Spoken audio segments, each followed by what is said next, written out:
Hello everyone, this is my term project for EEE 102 Digital Circuit Design. In my term project, for my term project, I have created a synthesizer in Vivado and implemented on the basis tree board. My synthesizer is able to input two signals, one is ground and one is the audio signal, and when connected to a normal speaker or a headphone, I can output sounds.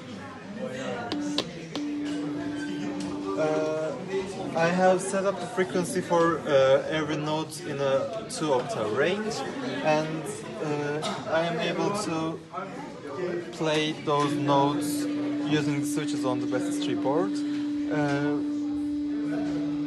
Switches play a distinct note, and the note played by that switch is displayed on 7-segment display.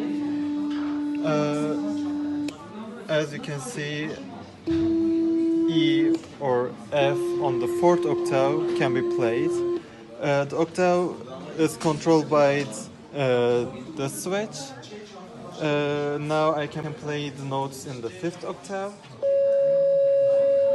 C sharp, D, E, F, up to B5.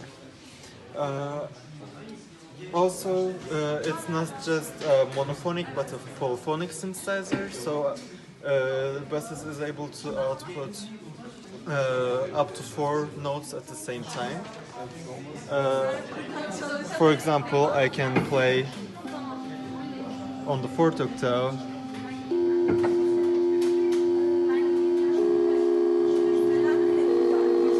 four notes at the same time.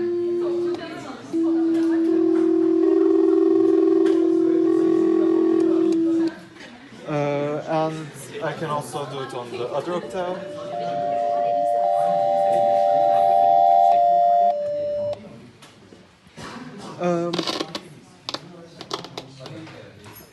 Basis tree is programmed in a digital sense, and but the basis tree is able to output a sinusoidal signal by using a method called pulse width modulation. In pulse modulation, I am putting out a square wave signal with a 100% cycle outputs the maximum voltage, which is 3.3 volts in the basis tree, while 50% cycle rate can output half of that, which is about 1.65 volts. And this is applied, this change between cycles to create a sinusoidal wave is happening in a really fast rate, so the square wave can imitate a sinusoidal analog wave. Also, the frequencies and the sinusoidal wave for each note and its characteristic frequency is calculated using a wave generator. Since sinus function doesn't exist in Vivado and VHDL, I'm using a memory with 64 distinct values, which simulates the sinusoidal wave in a 64 resolution. And I divide that and give the output using that wave generator to create the sinusoidal function. I also wanted to make my polyphonic synthesizer able to do ADSR control. The ADSR control gives the more natural feel to the sound, since the sound when we play a note in a normal piano doesn't continue to infinity. It goes through 4 phases. As you can see, there's the attack, which is the initial increase of the sound, the decay, where it goes down to some level, sustain, where the sound is hold steady, and release when the sound decays and goes away forever. Uh,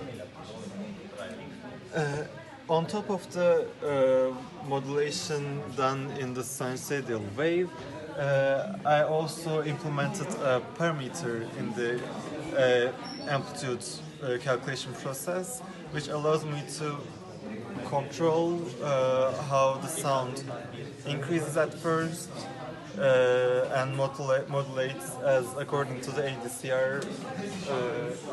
ADSR scale. And when I connect the speaker again,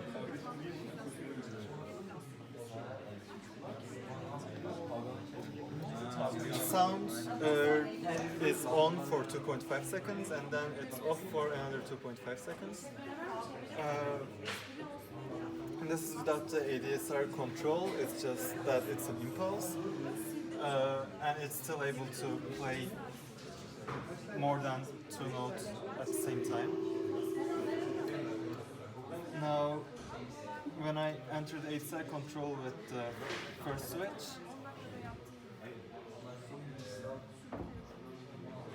and choose the attack.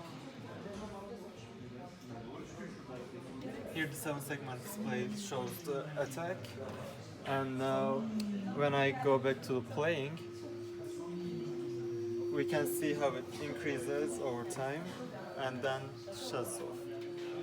Now as I increase the attack to the full, it continues for the duration of the longest time possible, and the attack is sustained for a while, and then the rest is still off, so sustain and release act as if they are the lowest, and it cuts off almost immediately. And if I try to now play the other parts,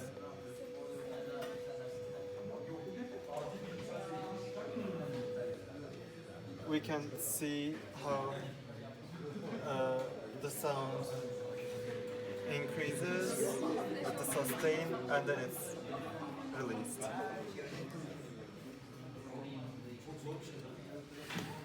So this was it. Thank you for listening.